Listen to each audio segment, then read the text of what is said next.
Hello everyone, welcome to this channel. मेरा नाम है आकाश और आप सभी का डेज़ ऑफ लाइफ के चैनल पे स्वागत करता हूँ। दोस्तों, काफ़ी दिनों से वीडियो मैं अपलोड नहीं कर रहा था। रीज़न आपको अच्छे से पता है, मैं भी एसबीआई क्लर्क में लगा हुआ था। कैसे क्या रहा सब बताऊँगा, लेकिन उससे भी ज़्यादा ज़रूरी है आपकी बात करना। तो इस वीडियो में मैं क्या बात करने वाला हूँ, चलो पहले उसकी बात कर लेते हैं, फिर आगे बातें होती रहेगी। SBI clerk mains plus SBI PO prelims 35 days target based study plan. SBI clerk pre जिन्होंने 55 से 75 अटेम्प्ट्स किए हैं और ये कन्फ्यूज़न में है कि क्या उन्हें मेंस की प्रिपरेशन करनी चाहिए या फिर पीओ पे टारगेट करना चाहिए या फिर आने वाले एग्ज़ाम को देखना चाहिए। वे जिनके पास एक साल ही है या आखिरी साल उनके लिए है, बहुत सारे रीजंस हो सकते हैं, ज़्यादा मैं डिटेल में नहीं जाऊँगा। और वे जिनके पास 8 से 10 घंटे देना चाहते हैं डेली के अपने सिलेक्शन के लिए। तो सबसे पहले मैं एग्ज़ाम की बात करूँगा जो पीओ का होने वाला है। जो एसबीआई पीओ का एग्ज़ाम है 8, 16, 24 को है और एसबीआई क्लर्क मेंस जो होगा वो 10 अप्रैल को होने वाली है। ठीक है, कन्फ्यूज़न क्या है लोगों के, उस पर पहले बात करते हैं। Would you focus on mains और prelims? If you attempted 70 plus SBI clerk then focus 100% on mains.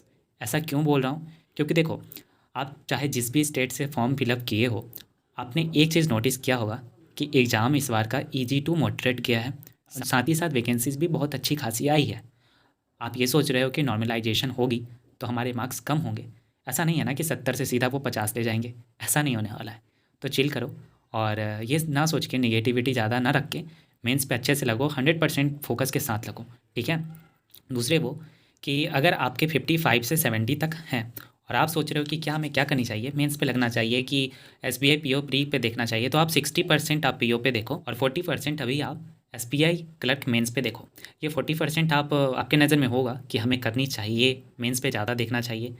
तो देखो, SBI clerk mains SBI PO से ज़्यादा हार्ड रहता है, ये आपको भी अच्छे से पता है मेंस और प्री में क्या अंतर है। तो आप 60% अभी दो जब तक आपका एग्ज़ाम नहीं हो जाता है, और 40% को मैं हर एक दिन 1-1% करके जब तक आपका मेंस का एग्ज़ाम है तब तक मैं उसको काफ़ी इंप्रूवमेंट ले जाऊंगा 75% तक। 25% जो बचा है वो किस्मत होती है, वो डेस्टिनी होती है, वो आपको भी अच्छे से पता होती है। तो उस पे लगेंगे। और नेक्स्ट जो जिन्होंने पीओ का फॉर्म ही नहीं भरा है तो उनके बारे में क्या कहूँ, वो सीधा मेंस पे लगें। ज़्यादा मत सोचिए, इधर उधर की वीडियो मत देखें और ज़्यादा एनालिसिस पे ध्यान मत दो, अपने मेंस पे लगो। और जिनके अटेम्प्ट्स 55 के बिलो हैं वो क्या काम करेंगे, आपको फोकस करनी होगी आरआरबी पीओ पे, आईबीपीएस पीओ पे, एंड बहुत सारे जो एग्ज़ाम आने वाले हैं एलआईसी ये सब, उस पे लगना होगा। और अभी से थोड़ा सा लगे कि यार क्या बोल रहा हूँ, हमें भी मेंस लगनी चाहिए, नहीं हो पाएगा। आपको ये एक्सेप्ट करना होगा, क्योंकि मेंस आप अभी तक अगर नहीं देखे हो तो एक बार देख लेना कि मेंस में क्या है क्या नहीं है। ठीक है, तो चलो आगे बता देता हूँ। 35 डेज़ जो स्टडी प्लान है उसमें क्या रहेगा। इसमें आपका रहेगा कि टोटल स्टडी आवर्स आपका 8 से 10 आवर्स का रहेगा। आपके पास ज़्यादा है तो आप बहुत अच्छा, अगर नहीं है तो आप इतना भी कर लेते हो तो सही है। सेशन में हमने 3 मेजर स्टडी स्लॉट्स बांटा है। कंपोनेंट्स में क्या रहेगी, mock plus analysis, target practice and revision, ये रहेगी। अब ये तो हो गई कि क्या करनी है, किससे क्या नहीं करनी है वो सब। अब मैं बात करने जा रहा हूँ कि 35 डेज़ हमारा कैसे क्या रहेगा। 35 डेज़ मैंने इसलिए कहा क्योंकि बीच में बहुत सारी चीज़ें होने वाली है। होली भी आएगा ही आएगा, उसमें थोड़ा एक दिन जाएगा, कुछ दिन आपका डिसिप्लिन में नहीं रहोगे, तो वो सब लेकर मैंने इसलिए 35 डेज़ लिखा है। ठीक है। फेज़ 1 में हमारा क्या रहेगा, 1 मार्च से 7 मार्च। आज चूँकि मैंने एक दिन लिया था, आपसे बोला था मुझे एक दिन दो, तो इसमें मैंने पीओ का करा दिया है। तो थोड़ा बहुत आप भी अपने से किए होगे, मैं उम्मीद करता हूँ ये। तो इसमें हम क्या करेंगे, फाउंडेशन एंड स्पीड बिल्डिंग करेंगे, जिसमें आपको मॉक देनी है, 1 फुल मॉक देनी है एसबीआई पीओ की, प्लस आपको उसका अच्छे से एनालिसिस करना है। इंग्लिश में आपको RC, para, jumbles, cloze test पे अच्छे से फोकस के साथ लगना है, क्योंकि यही मेंस में काफ़ी अच्छे क्वांटिटी में और क्वालिटी में पूछे जाते हैं। तो इस पर फोकस अच्छे से करना। और पीओ का आप जानते हो आरसी कैसा रहता है, पैरा जंबल्स कैसे रहते हैं, तो इस पर काम करो। क्वांट में आपको speed maths plus DI plus arithmetic, इसके अच्छे से कॉन्सेप्ट सीखने हैं। स्पीड मैथ्स में आपको मेंस में कैसे पूछते हैं ना, उसकी टॉपिक अच्छे से देखनी है। आप जो भी सर को फॉलो कर रहे हैं उनसे सीखिए और उसकी प्रैक्टिस करनी है, आपको स्पीड बढ़ानी है। वो मैं डेली अब जो वीडियो अपलोड करूँगा ना, तो उसमें मैं आपको टीचर का नाम प्लस कहाँ से क्या करनी है वो हर एक चीज़ बता दूँगा। उसके अलावा आप हमारे टेलीग्राम ग्रुप को ज़रूर ज्वाइन कर लो, क्योंकि वहाँ ऐसा कंटेंट है ना जो यूट्यूब पे मैं बता नहीं पाऊँगा ज़्यादा। आप वहाँ आओ और रीजनिंग में आपको टॉपिक वाइज प्रैक्टिस करनी है।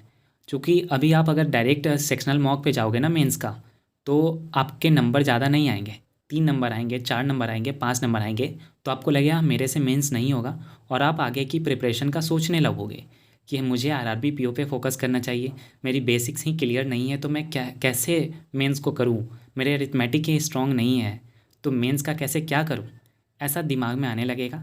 तो ये सब बिना सोचे आप लगो, जैसे मैं कह रहा हूँ आपका नहीं भी होगा ना तो भी आप सीख लोगे, आने वाले एग्ज़ाम के लिए आप आने वाले एग्ज़ाम के लिए तैयार हो जाओगे, यकीन मानो। करेंट अफेयर्स की बात करूँ तो इसमें आपको रिवर्स मंथ रिवीजन करनी है, यानी कि फरवरी ख़त्म हो गया, आपको फरवरी का रिवीजन करना है, जनवरी का रिवीजन करना है, दिसंबर का रिवीजन करना है। इस तरीके से आपको 4 to 6 मंथ्स का आपको करेंट अफेयर्स लेके चलना है, लेकिन ज़्यादा फोकस आप 4 मंथ्स पे करोगे, ठीक है।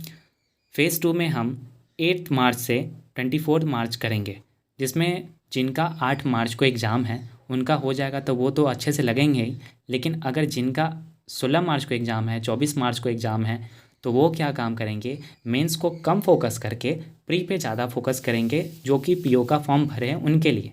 जो पीओ का फॉर्म नहीं भरे उनके लिए तो 100% मौका है मेंस पे लगने का, वो मेंस पे ही लगेंगे। तो इसमें आपको क्या काम करनी है, 1 फुल मॉक देनी है एसबीआई पीओ की, और स्पीड एंड एक्यूरेसी पे इस पर खास ख्याल रखना, और 1 एसबीआई क्लर्क मेंस का सेक्शनल मॉक लगाना है, जिसमें इंग्लिश, क्वांट, रीजनिंग, जीए ये सब रहेगी। साथ ही साथ आपको इंग्लिश में क्या करनी होगी, आरसी पैराजंबल क्लोज टेस्ट। मैं बार बार आरसी पैराजंबल क्लोज टेस्ट इसलिए डाल रहा हूँ क्योंकि मेंस में इनके क्वेश्चन ज़्यादा आते हैं। आप एक बार मेंस के आरसी देख लो, आपको समझ में आ जाएगा कि किस तरीके की आरसी रहती है। क्रिटिकल रीजनिंग हो गए, इन सब आप जब तक आपको अंडरस्टैंडिंग नहीं होगी अच्छे से समझने की, तब तक आपका मेंस नहीं निकल पाएगा, आपका पीओ भी सही से नहीं हो पाएगा। पीओ प्री निकाल भी लोगे तो क्या, मेंस आपको पता है ना कि मेंस कैसा रहता है एसबीआई पीओ का, तो उस हिसाब से चलेंगे। क्वांट की बात करूँ तो क्वांट में आपको एडवांस्ड क्वांट प्रैक्टिस करनी होगी इसमें, जिसमें अरिथमेटिक, डीआई, कैसलेट, जो डीआई होगी अरिथमेटिक प्लस डीआई वाली होगी, कैसलेट आपको अच्छे से सीखनी होगी, क्योंकि मैंने देखा था तो मेंस में वेरिएबल्स के ही 7 क्वेश्चन आते हैं। अब आप सोचोगे कि सिंगल डिजिट में खेल रहे थे प्री में, तो वैसा नहीं होने वाला है। पीओ के तो जानते ही हो, प्री में भी वेरिएबल्स रहते हैं और मेंस में तो रहते ही रहते हैं। एसबीआई क्लर्क में भी सेम वैसा ही चीज़ रहेगा, तो आपको उस तरीके के लेवल आपको बनाना होगा। रीजनिंग की बात करूँ तो रीजनिंग में आप मॉडरेट टू हाई लेवल के पजल्स आपको प्रैक्टिस करनी होगी, जिसमें आपको एसबीआई पीओ की पजल्स की प्रैक्टिस करो प्री की, साथ ही साथ आप मेंस का भी लेके चलो। किस टीचर को फॉलो करना है वो आने वाले वीडियो में जब मैं डेली करूँगा तो उसमें मैं बता दिया करूँगा। मिसलेनियस में आपको मशीन इनपुट आउटपुट की अच्छे से प्रैक्टिस करनी है। देखो, अगर आप मेंस में पजल, डीआई ये सब ज़्यादा नहीं कर पाते हो, लेकिन मिसलेनियस अच्छे से कर लेते हो, वन लाइनर्स अच्छे से कर लेते हो, तो भी आप मार्क्स उठा सकते हो। हमें सारे सिलेबस को कवर करने की ज़रूरत नहीं है, उन सब चीज़ों को कवर करने की ज़रूरत है जो पैटर्न फॉलो करते आ रही है, जिससे मार्क्स अच्छे खासे आ रहे हैं। अभी आप जानते हो वैकेंसीज़ पीओ में कम है, लेकिन पैटर्न चेंज हुआ है, तो ना आप जानते हो ना मैं जानता हूँ क्या आने वाला है क्या नहीं। तो पॉजिटिव सोचते हुए लगते हैं उस तरीके से। और करेंट अफेयर्स की बात करूँ तो इसमें आपको वीकली रिवीजन करनी है। अब बात करते हैं बैंकिंग अवेयरनेस की कि क्या हमें बैंकिंग अवेयरनेस कैसे करनी चाहिए। हमने तो नोट्स भी नहीं बनाया, तो देखो अगर आप अभी नोट्स बनाने के पीछे जाओगे ना तो बहुत प्रॉब्लम करेगा।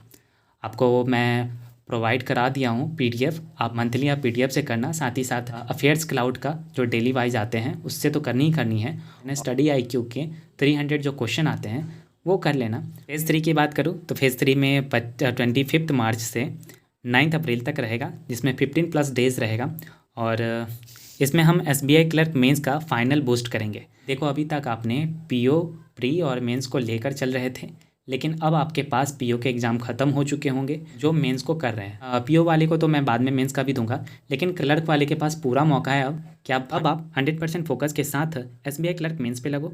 डेली के 1 फुल लेंथ मेंस के मॉक देने होंगे आपको। जीए का फाइनल रिवीजन करना होगा, मार्च, फरवरी, जनवरी, दिसंबर, और जो अपडेट्स आए हुए रहेंगे उसको आपको देखते हुए चलनी है।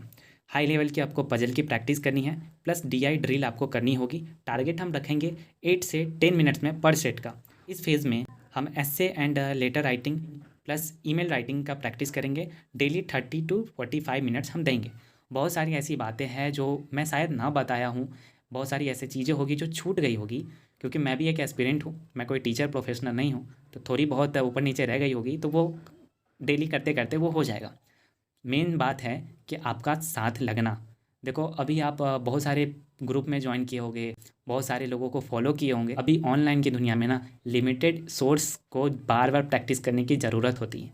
ज़्यादा ले लोगे परेशान हो जाओगे, कुछ नहीं कर पाओगे। अभी तक आप 4 5 6 7 ग्रुप में हो गए, नोटिफिकेशन सबके ऑफ है ना। कभी कभी ज़रूरी बातें होती है और हम नहीं जान पाते हैं, तो इसलिए 1 2 ग्रुप को रखो और उसी से सब कुछ हो जाएगा। और हमारे ग्रुप में आपको क्या नहीं देता हूँ, मैं सब कुछ देता हूँ। आप एक बार आओ, आपको कौन सा एग्ज़ाम आने वाला है उसकी नोटिफिकेशन दे देता हूँ, आपको क्विज़ करवा देता हूँ, पीडीएफ अवेलेबल करवा देता हूँ प्रीमियम, आपको न्यूज़पेपर अवेलेबल करवा देता हूँ, हर एक चीज़ है। आप आओ, वहाँ मिल के तैयारी करेंगे। और लास्ट में मैं यही कहूँगा दोस्तों कि ये साल आपके लिए लास्ट है और कहीं ना कहीं बहुतों के लिए, मेरे लिए भी लास्ट ही होगा। तो उसी तरीके से हम लोग लगते हैं पूरे डेडिकेशन के साथ, पूरे डिसिप्लिन के साथ। अगर 35 डेज़ को मेरे साथ मिल के तैयारी कर लिए तो यकीन मानो इतना कॉन्फिडेंस तो मैं ज़रूर ला दूंगा कि मेंस आसान लगेगा। और क्या पता आप निकाल लो, और निकाल ही लोगे, मुझे यकीन है। तो चलो दोस्तों, कल से अच्छे से लगते हैं और बेहतर से लगते हैं। और आज बोलूँगा लाइक कर देना ताकि ये वीडियो बहुत लोगों के पास जाए और जो परेशान हैं, भटके हुए हैं, वो लोग हमारे पास आएँ, साथ में मिलके तैयारी करें।